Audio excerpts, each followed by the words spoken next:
Hey, it's Edward, and today I'm going to show you how I style one of my favorite looks, a modern pompadour. It takes a little longer to style, but it's actually surprisingly simple. If you're new to this channel, be sure to subscribe below for more helpful videos. We have all kinds of educational videos coming out all the time, and I promise you, it's not as boring as those ones you saw in grade school.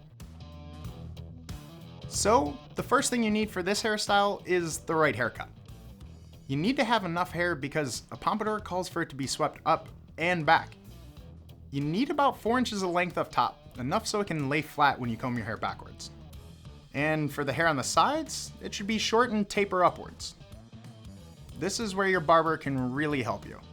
You just need to tell them the style you want and they can help you get the right haircut to get there. Depending on your current cut though, it may take a couple visits, but don't worry, they'll get you there. First, I start with clean, towel-dried hair, so it's just a little bit damp.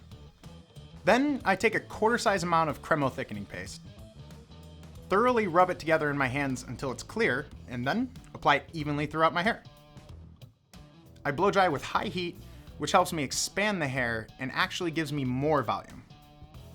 I work the hair up and back with a round or Fendt brush, always keeping the dryer at least 6 inches from the hair to avoid frying it.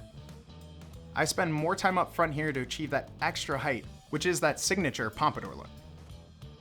Now, I'm going to add a little more thickening paste to my roots to maintain the shape I've achieved with the hairdryer. Then, I just slick down the sides with a bit of Cremo pomade, which adds a nice pop of shine. So, that's how I style a pompadour. Have a great day, guys, and I'll see you soon. Bye!